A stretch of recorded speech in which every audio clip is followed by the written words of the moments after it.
एक बूढ़े भिखारी की अनोखी कहानी। हर दिन एक भिखारी दरवाजे के पास आकर भीख मांगता था और घर का मालिक हमेशा घर के बाहर आते ही उसे देखकर फिर जाया करता। कई बार उसके लिए गालियां भी बकता। वो कहता, तू जिंदा ही क्यों है? पूरी जिंदगी ऐसे ही भीख मांगेगा क्या? धरती का बोझ क्यों बना बैठा है? और कभी कभी उस भिखारी को गुस्से में वह धक्का भी मार दिया करता। इतना कुछ हो जाने के बावजूद भिखारी के मुंह से सिर्फ यही निकलता कि भगवान तुम्हारे पापों को माफ़ करे। एक बार सेठ को धंधे में बड़ा नुकसान होने की खबर मिली। सेठ बहुत परेशान था कि तभी उसके दरवाजे पर वही भिखारी आया। गुस्से में अपना आपा खोते हुए सेठ ने उस भिखारी को पत्थर दे मारा।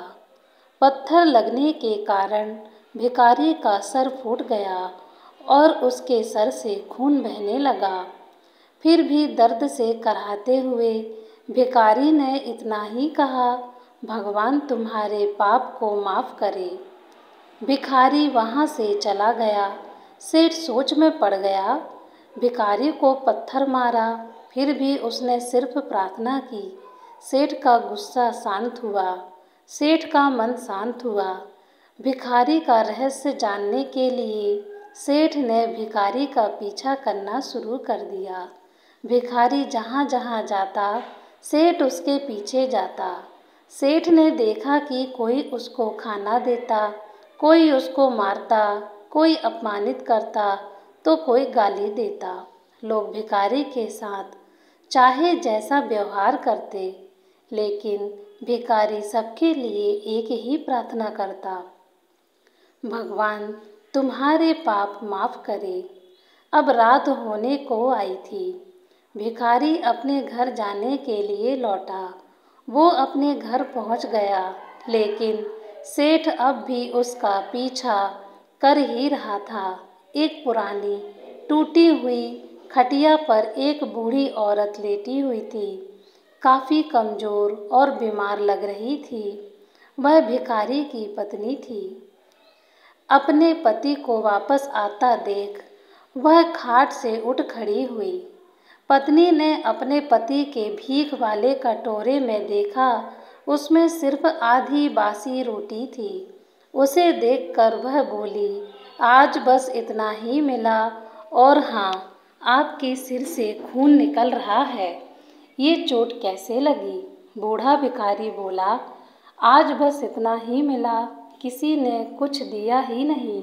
सब ने गालियाँ दी और एक ने पत्थर भी फेंका, इसलिए मेरा सर फट गया। एक गहरी ठंडी सांस लेकर बूढ़ा भिखारी फिर से बोला, यह मेरे ही पापों का फल है। तुम्हें याद है, कुछ सालों पहले हम कितने अमीर थे? क्या कुछ नहीं था हमारे पास? हमारे पास हर चीज़ ज़रूरत से ज़्यादा थी, लेकिन हमने कभी दान नहीं किया। और उससे भी बुरा हमने उस अंधे भिखारी के साथ किया, जो हमारे द्वार पर भीख मांगने आया करता था। बूढ़ी पत्नी की आंखों में आंसू आ गए। वह बोली, हाँ, हम उस बेचारे अंधे के साथ बहुत बुरा करते थे। उसका अपमान करते थे। उसे खाने के लिए रोटी की जगह कागज़ दिया करते थे। उसका मजाक उड़ाया करते और कभी कभी मारा भी करते। मैंने कभी उसको रास्ता नहीं दिखाया। एक बार मैंने उसके मुंह पर मिट्टी भी फेंकी थी और वह हमेशा दुखी होकर यही कहता कि भगवान तुम्हें तुम्हारे किए की सज़ा देगा, भगवान तुम्हारे पापों की सज़ा ज़रूर देगा। उसका श्राप सच हुआ और हम इस दुख भरी जिंदगी में आ गए। भिखारी बोला, हाँ, उसका श्राप सच हुआ, इसलिए मैं किसी को बद्दुआ नहीं देता, चाहे कोई मेरे साथ कैसा भी बर्ताव करे।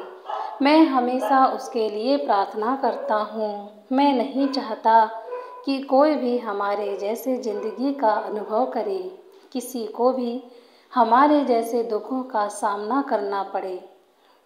वो नहीं जानते कि वह कितना बड़ा पाप कर रहे हैं, इसलिए अनजाने में हुए पाप की ऐसी सज़ा किसी को भी मिले मैं नहीं चाहता। सेठ वहीं पर छुपकर यह सारी बातें सुन रहा था। अब उसे सब कुछ समझ में आ गया था। भिखारी और उसकी पत्नी ने वह आधी रोटी मिल बांट कर खाई और भगवान को धन्यवाद बोलकर सो गए। अगले दिन वही भिखारी फिर से भीख मांगने गया। सेठ के घर के पास जाते हैं। सेठ ने पहले से गरम रोटी उसके लिए निकाल कर रखी थी। उसे देते हुए सेठ विनम्रता से बोला, माफ़ कर दीजिए बाबा, मुझसे बहुत बड़ी गलती हो गई। बूढ़ा भिखारी बोला, भगवान तेरा भला करे। इतना कहकर वह आगे निकल गया। दोस्तों, यह कहानी आपको कैसी लगी कमेंट कर ज़रूर बताएं।